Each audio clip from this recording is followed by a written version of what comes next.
So let's talk Egypt. I've been editing this video about Egypt for, I don't know, months, literally. And I thought I had it where I wanted it. I didn't like it. I just didn't like it. I didn't want to post it. It wasn't a memory I wanted to preserve. So I'm going to approach this much differently. I'm going to talk about what happened in Egypt, and then I'm going to make another video about what I would do differently. And then I'm going to tell you about the positives of Egypt in a third video.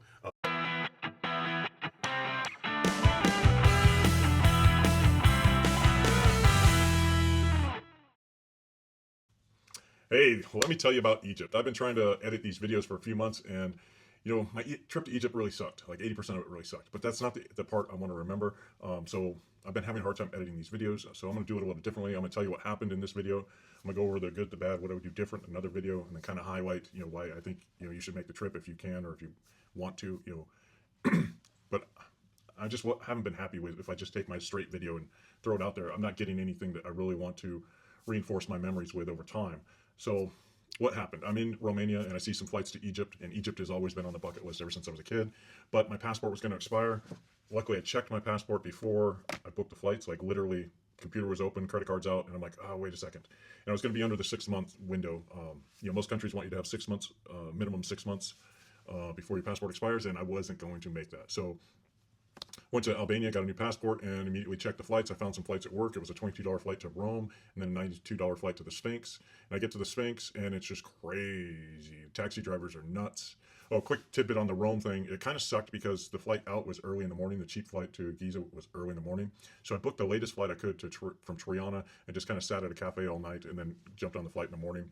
The hotel for a stay over in Rome was just obscenely priced.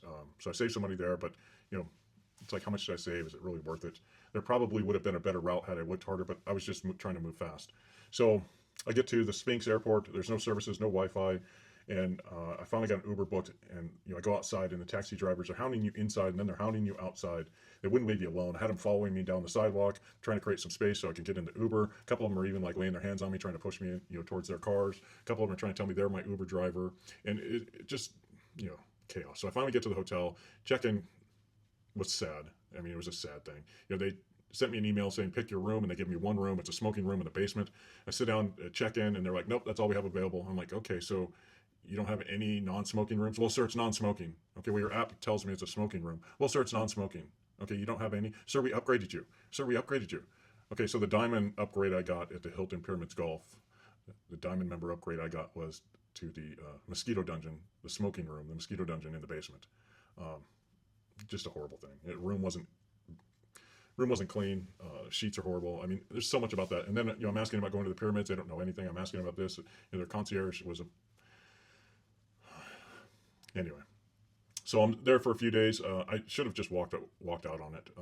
That probably would have changed my whole trip. But tried going to the mall. The mall was infested with overly aggressive people. They saw I was a Westerner and just attack mode, attack mode, attack mode. And I'm not into that. So I'm waiting for the weather to get better, and I was hoping to get some blue skies out of the pyramids, and never came. So I finally just went, and the weather just got worse and worse and worse. Right. So I should have gone the first day and just gone back if there was a better day.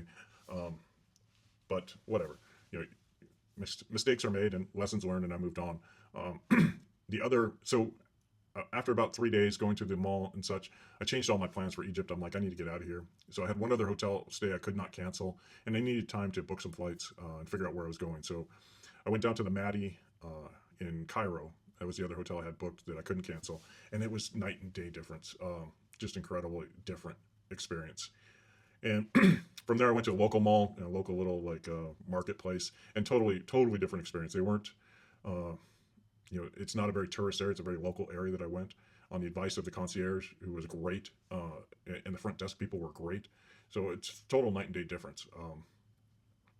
And the results was totally different too. I wasn't constantly hounded by overly aggressive vendors. People were nice. They were courteous. And I'm like, okay, well, this looks more like what I imagined Egypt to be like. The other part was just, it was the most aggressive things I've had, right? But it is what it is. I got out of, from there, I went back to the airport. The airport sucked. They took my tape. I have a little roll of tape I carried with me for I think they were just looking for something to take, just to be like, oh, we took something from that guy, because they were going through my bag forever and a day, and then they finally oh, well, let's, no, you can't have this. And it was just a roll of tape. It kind of ticked me off, right? Because I'm just carrying a small carry-on. But anyway, the whole airport thing. I'll get into that in more detail, but just sucked. So I left there. I went to Cyprus. I went to Larnaca, and had a great time. And then I went back to Rome, Albania. I was going to say Romania, but I went back to Albania. So that was my Egypt trip in a nutshell. I'm going to come back and do a more lessons learned, and kind of go over the good, the bad, the ugly, and what I would do differently next time. Um, the big takeaway is, two big takeaways I'd like you to remember from this is one, even though 80% of my trip just sucked, whether people, the 20% made it all worthwhile, and that's all I want to remember. And I learned a lot. So when I go back, and I watched a bunch of videos. Egypt was one of the exceptions. I watched a bunch of videos, and they helped me. But I learned a lot, and when I go back, there's things I'll do differently. So that will all be in a coming video. But I really just want to kind of put this all behind me and catch up to where I'm at now. This was a few months ago, and I want to process that video a couple of times more and be done with it. I'm tired of watching it. I'm tired of trying to edit it into something cogent and that keeps me happy. But that was my Egypt trip in a nutshell. The hotels you can look up online. I got really good deals at the hotels. I picked my days to get the lowest rates available at that time. It was May, so it was a little bit off season. That's why the bad weather. But the flights, if you're flying out of um, Eastern Europe, there were a couple different gateway flights. Rome was the easiest one for me coming out of Albania. I saw a couple other out of Prague and Budapest that were flying directly into Egypt. And I would definitely say, if you ever want to go to Egypt, go. Don't let any of the negativity dissuade you. And in my next video, I'll talk about how to not get scammed, how I didn't get scammed, and other things you can do that I didn't do, but I learned to make the trip more friendly and fun. Yeah. Okay. See you. Bye.